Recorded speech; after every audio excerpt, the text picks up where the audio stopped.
দেখেন রহিম হোসেন প্রিন্স, আমি একটা জায়গায় একটু যোগ করতে চাই, আপনার পর্যবেক্ষণও বুঝতে চাই। রামিসার যিনি হত্যাকাণ্ডের অভিযুক্ত, প্রধান অভিযুক্ত সোহেল রানা, সোহেল রানার এই প্রতিবেশী যারা, তিনি একটা গ্যারেজের মালিক, সেই গ্যারেজে, এবং এই ঘটনার পর প্রত্যক্ষদর্শী অনেকের বক্তব্য শুনেছি, তারা দেখেছেন যে সে তার গ্যারেজে এসে একটি চাকু বা ছুরি সেটি ধারালো করার জন্য বারবার এসছেন, সেটি নিয়ে গেছেন। এরপর অন্যান্য কিছু উপকরণ পরে যেগুলো জানা গেছে যে সেটি আসলে কি করতে ব্যবহৃত হয়েছে সেটার উল্লেখ করতে চাই না, সেগুলো তিনি আসা যাওয়া করেছেন। যারা দেখলো রামিসার ঘটনা যদি তারা নাও বুঝে থাকে, এই লোকটি কেন একটা ধারালো অস্ত্র সহ এরকম তাড়াহুড়া করছে, আসছে যাচ্ছে, এইটি বলার মতো একজন মানুষ আসলে এখানে ছিল না। এই যে সামাজিক বিচ্ছিন্নতা, এটিও কি একটা বড় কারণ না? না, এটা তো বটেই। ওই যে আমি সমাজের কথা যখন বললাম যে সমাজকে ইনভলভ করতে হবে, তার মানে ইনভলভ করার আগে তো ইউনাইটেড করতে হবে। আমাদের সমাজটা তো, যদি এটা কেমন বলবো, এটা বিকৃত সমাজের রূপে চলে গেছে।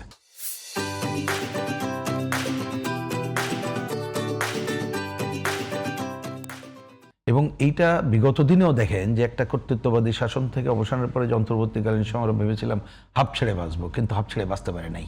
সেইখানে মব সন্ত্রাস সহ এমন জায়গায় চলে গেছে, কেউ কাউকে জিজ্ঞেস করলে কি ঘটবে।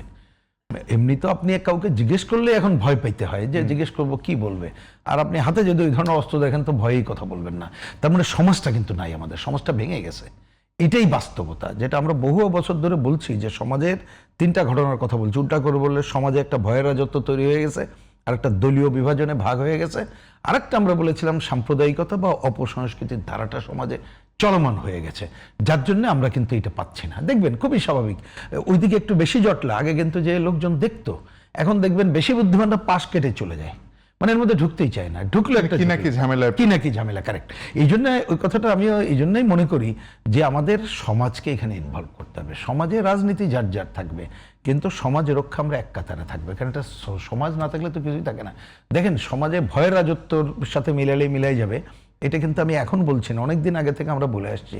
আপনি একটু যদি খেয়াল করেন দেখবেন, আগে হাটে বাজার বা পাড়ায় মহল্লায় চা খাওয়ার জায়গা হতো, বয়স্ক লোক কেউ গেলে অন্যরা এসে জিজ্ঞেস করতো চাচা খবর কি বৌমুখ, এরকম জিজ্ঞেস করলে কিন্তু এখন উনি আর কথাবার্তার উত্তর দেন না। আগে তাকায় যে সে কোন দলের লোক, সরকারি দল লোক, তাকায় বলে আরে আমি চা খেতে চাইছিলাম, বাড়ি একটা কাজ আছে বলে কিন্তু চলে যায়।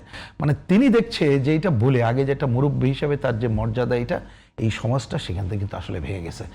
সুতরাং আমাদের যে রাজনীতির কথা বলি, আইনের কথা বলি, নিরাপত্তার কথা বলি, আইনের শাসনের কথা বলি, তার একটা অন্যতম ভিত্তি হইতে হবে সমাজকে পুনর্গঠনের কাজ, যেটা এখন এটা নানা হয়তো মাত্রা কেউ বলতে পারে, বা আমরাও অনেক সময় পলিটিক্যালি বলি একটা পুঁজিবাদ ব্যবস্থা থাকলে বিচ্ছিন্ন হবে, সেটা অন্য আলোচনা। কিন্তু দেখেন আজকের দুনিয়াতে আমরা যে বাঙালি আদিবাসী মিলে যে সমাজ সভ্যতা আমাদের এইখানে আছে, তার কিন্তু একটা বড় ভিত্তি হচ্ছে আমাদের সুখে দুঃখে আবার শেষ বেলায় একসাথে থাকা। সেইটা যে ভেঙে গেছে, সেইটাকেও সামনে আনার মধ্য দিয়েই আজকে এই ধরনের সংকট দূর যদি করতে পারি, তাহলে আপনি আইনের শাসন প্রতিষ্ঠার ক্ষেত্রে সরকার এবং অন্যদেরকে চাপাচাপি করে বাধ্য করার চেষ্টা আমরা করতে পারবো, আর একটা অন্ততপক্ষে সামাজিক নিরাপত্তার কাজ কিছুটা হলেও করতে পারবো। এই ছাড়া খুব একটা আগানো যাবে বলে আমি দেখছি না। কারণ কথাটা খালি বলে রাখি, দেখেন রামিসার ঘটনার পরে যে প্রতিদিন যে ধরনের আরও যেসব খবর আসছে, এটা তো চিন্তাই করা যায় না।